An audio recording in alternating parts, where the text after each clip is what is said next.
Guys, if you haven't already, make sure to follow the podcast on Spotify and Apple Podcasts. It helps us more than you could imagine. The good news is there was a fight coming up, and I realized Ali is the king of promoting boxing fights. There is no way he's given up the opportunity to promote this fight on our podcast. Yeah. Boys, don't get it twisted. I would love to have a conversation with you boys. But it's promo day, baby. No. I've been waiting just for the invite. Finally got it. Yeah, and let me tell you, you are by far the best dressed guest we've ever had on this show. For sure. The bottoms don't match the top, but it's fine. Are they joggers? No. Not the sliders. Not on the fucking table. Not on the table, That shows man. my hammies are bad. Could you imagine? He whips up his leg and he's out the fight because he's fucking got He's him done his his leg on. But how are you today? What's your plan like been recently? Did you train this morning? Are you here doing this today? Today was my rest day. I managed to get physio, some active stretches, active recovery. Yeah. I'm flying out soon. Yeah. We had the press conference yesterday. Yeah. But so far, as we're creeping up to the fight, things are getting busier. Yeah. A lot of twists and turns are coming, but... You know what, we should actually just, to the people that maybe don't know what's going on, maybe you're not quite tuned in. Gib is one of like the OGs of the YouTube boxing scene. You had your very first one against Max Plays FIFA. What a spectacle that was, by the way. What year was that in? 2018. I had two fights in 2018. 2018. That's not even that long ago, really. No, it was against our good friend Max, who we've mentioned a few times on the podcast. Owner of obviously Max Fit. Yep. Soon to be a global gym. Yep. And yeah, you to be perfectly honest with you, with no disrespect to Max, you battered him, but a lot of people would say that you actually battered a disabled man. He is blind. He is blind. Can I confirm? He's blind in one eye. Okay, boys, Max is blind. Boys, this is my boxing credibility. This is my boxing. He asked for the fight. He did. I said no. Yeah. I said no. And you, I did nothing. And Harry, the sickos, yeah, you knew Max was not fit for the fight, and you lot pushed for it. And then it happened, and that was on the KSI Joe Weller undercard, right? Yeah. So when that, because I did, what was it? I was fat before, and I trained with Vidal a little bit. I remember when that Joe Weller KSI thing happened. You told me to DM Weller for a spar. Yeah. I DM'd him, and I got aired. I remember that. And then I DM'd JJ for a spar, and then that's how JJ found out about Vidal. Oh, that was actually the case. So it could have been either or at the time. Like thinking about the turns, it could have been Joe Weller that met Vidal. Oh, I didn't even think of that. So potentially Joe Weller could have ended up, well, maybe having Vidal as a trainer, or at least being introduced to him. Because both of them didn't have proper boxing coaches, did they? At the time. Yeah. Joe Weller had, I think he said in the podcast, his mum's PT. Yeah. And JJ had his PT. Like PT. Yeah. That didn't know boxing. Uh-huh. So it's weird how that happened. So potentially, by you ended up sparring JJ, I guess, you ended up sort of causing, kind of, JJ to be successful in all the fights from then on, because ultimately, like, there's no doubt. No, I know, but I'm just saying, without that introduction, JJ could have been stuck with a stinker coach. And it could have been terrible. And in that scenario, Joe Weller might have won. Joe Weller then goes on to fight Logan and all. It's actually crazy when you think about the domino I just want to effect. see Theo versus Floyd. That was what really could have happened, man. Theo Baker got a shout out yesterday, you know? What? Yeah, Keemstar shouted him out at the beginning. Really? It started with Baker and Weller. Oh, I love that. Shouted him out. I loved it when Keem did that. I rate that. No, he was...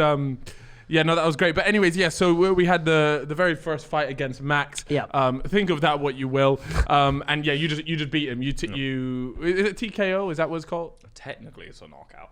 Okay. You want to call it that? I dropped him. They gave him the 10 count, and they said he can't take no more. So technically, okay, it's a KO. You're knocked out, blind man. You're sitting there with that.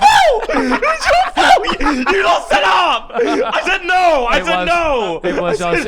I'm sorry. Please, anyway, no, I gotta look good. No, okay. So, anyways, you dispatch your first opponent with ease. With ease. Okay. Then we move on to the second opponent. Now, the second opponent was actually Jay Swingler.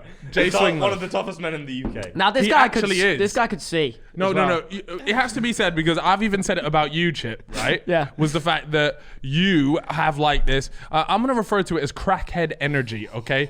And I'm telling you. I'm not sure if this is a compliment or No, not. no, no. It is. It's like people would, if they looked at me and they looked at you, they would probably think that I would win. I would win in the scrap. But Yeah. in our friendship group, it is a known secret that Chippo would win just off of pure crackhead energy. You know don't those know people what it you is. look at and you're just like, they have something about them that they will never give up and they will win a fight. Raised you have in that. the- raised in the Now fucking I slums. see, maybe the word maybe for Jay is not crackhead energy, but a toughness that most other people wouldn't have. Let's talk about at the time when, because I remember I DM'd him. I didn't just call him out. I DM'd him first, asking if he wanted to fight. But at the time, he was the guy that was nailing his hand into walls and crazy guy. putting his head into cement and just doing barbaric, putting himself in a car and flooding it with water. Yeah. He was a nutter. Yeah. He was doing like jackass level Yeah, stuff. mad shit. Yeah. Stuff that we were thinking like, could we do that channel? I remember No. we would say, would we do that type of channel where you have to hurt yourself? Do you think you could do, that microwave, cement in the microwave thing? It's for people that don't know. He What was that one? So he like he got a microwave, filled it with cement, Straw. and then he had a straw coming out And for a plastic breathing. bag over With his the head. I think I remember this Yeah. because the straw is Yeah. bringing. Nah, I don't think And- I could do and- that at all. Mate, my That's mental. I claustrophobia. respect that in a weird way. Could you do it? No. No way. I think it's nuts. I would have died. How did they get that off in the end? Ambulance. Oh Ambulance. my god! Ambulance had to come around and sort it out. I feel like they must be mates with the local hospital. Like, Is it nuts? But yeah, anyway, that's just testament to just like how crazy They these split guys their are. shin. No, I said they did this thing where they went down a car door, down a hill. Uh-huh. And then they split their shin and the bones on camera, like they're showing the bone. Oh, They're showing really? the bone to the camera. They did some crazy stuff. Jumping Wow. into stinging out bushes. that was the first time I saw That's them with nuts. JJ, right? That was the one with running JJ. The Nettle Olympics or something. We're fucking running through Yeah, Nettles. that stuff is psycho. Yeah, I rated that though because that was essentially like the UK version of the Jackass, and they pioneered that. And even to this day, Words as well. they- Accents on top of it just finished it off for me. Mate, what they did in the YouTube team was very refreshing, and what they still do to this day is really sick. So I have a lot of respect for those guys. And then also, when I saw that Jay Swingler was gonna get in the ring with you as well, I had even more respect for that because people don't realize Takes a lot to get in the ring, man. even though it's in quotations YouTube boxing, yeah. You just look at what like people get battered, people go through the ringer for it. So you had this fight with Jay Swingler and. There's only one word to describe that fight, and that was just a war. It was a scrap. Mate, it Proper was a scrap. Even with what was the that like headgear. for you? I was confident throughout the whole fight, and I remember it was a war. But watching back, I did win every round. You did. I did win every Yeah. round. It was scored, I won every round. But it Yeah. was a war, though. I remember there was a time where he clocked. So I thought I had him. Against Yeah. the rope. Yeah. He got like 2 8 counts. I remember he would come back like he still had something left. Crazy. But he wants another scrap. I saw He the- does. He wants another scrap with He you. wants another scrap. He wants some. It's good AnesonGib Jay Swingler too. after the Jake Paul fight. Ooh. But he needs to remember he lost every round. But I'm happy to go for Swingler again. Yeah. Well, I'm happy to go for Wait, Swingler so again. we won't skip too far ahead, but let's say you win this next fight. Would you go back and fight Jay course. Swingler again? Yeah, Of course. Okay, cool. No, that was just. I'm sure he's probably- Anyone. Yeah. Anyone. Anyone. Wallah, Just anyone. anyone. Wallah, anyone. Listen, boys. This is the point. I was going to talk about what people were saying yesterday.